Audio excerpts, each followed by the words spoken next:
కృష్ణుడి ద్వారా తన గత జన్మను గురించి తెలుసుకున్న సత్యభామ తిథులలో ఏకాదశి, మాసాలలో కార్తీకం ఎందుకు ఇంత ప్రీతికరమైనదో చెప్పవలసిందిగా కోరుతుంది శ్రీకృష్ణుడిని. ఇదే విషయాన్ని గతంలో పృథు చక్రవర్తి అడిగితే నారద మహర్షి అందుకు గల కారణాలను చెప్పాడని, ఆ విషయాలను ఆమె ముందు ఉంచుతానని కృష్ణుడు అంటాడు. గతంలో నారద మహర్షి పృథు చక్రవర్తి మధ్య జరిగిన సన్నివేశాన్ని ఆమె కళ్ళకు కదిలేట్టుగా చెబుతాడు. పృథు చక్రవర్తి అడిగిన ప్రశ్నకి నారద మహర్షి సమాధానం చెప్పడం మొదలు పెడతాడు. పూర్వం శంకుడు అనే ఒక రాక్షసుడు ఉండేవాడు. అసుర లక్షణాలు కలిగిన వాడు గనక దేవతలను నానా రకాల ఇబ్బందులకు గురి చేస్తూ ఉంటాడు. దేవలోకాన్ని ఆక్రమించుకొని అక్కడి నుంచి దేవతలందరినీ తరిమేస్తాడు.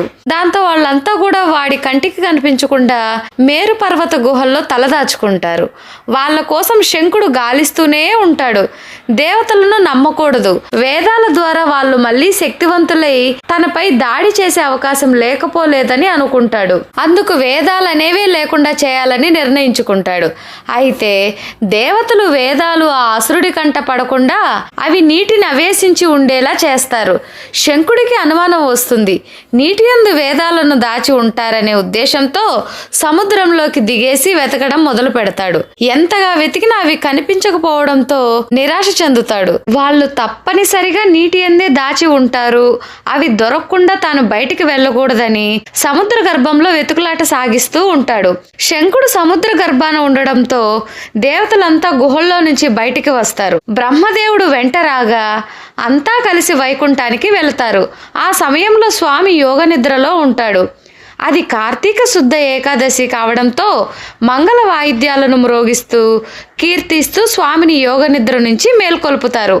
అప్పుడు స్వామి నిద్ర లేచి కార్తీక శుద్ధ ఏకాదశి రోజున తనని పూజించిన వారికి సకల శుభాలు చేకూరుతాయని అభయమిస్తాడు.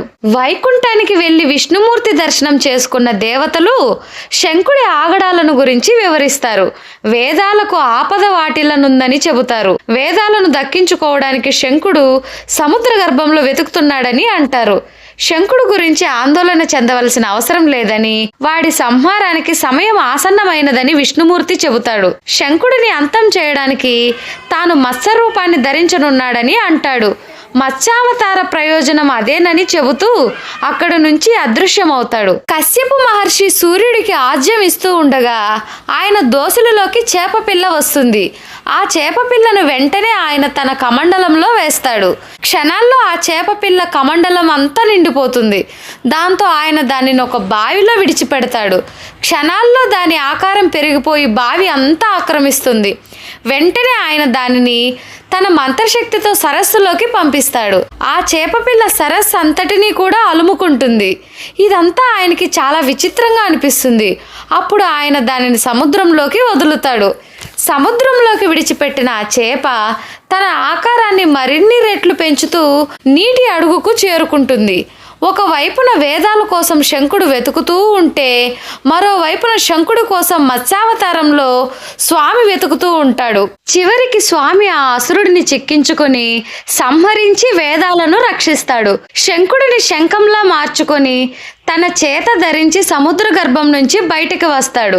అసురుడి పోరాటం కారణంగా అలసిన స్వామి బదరీవనంలో సేద తీరుతాడు. దేవతలు మహర్షులు స్వామిని సేవిస్తూ కీర్తిస్తారు. తాను అడుగు పెట్టిన కారణంగా బదరిక వన ప్రదేశం మహాపుణ్యస్థలిగా మారుతుందని, భవిష్యత్తులో ఇది గంగా కాళింది సంగమ స్థానం అవుతుందని అంటాడు.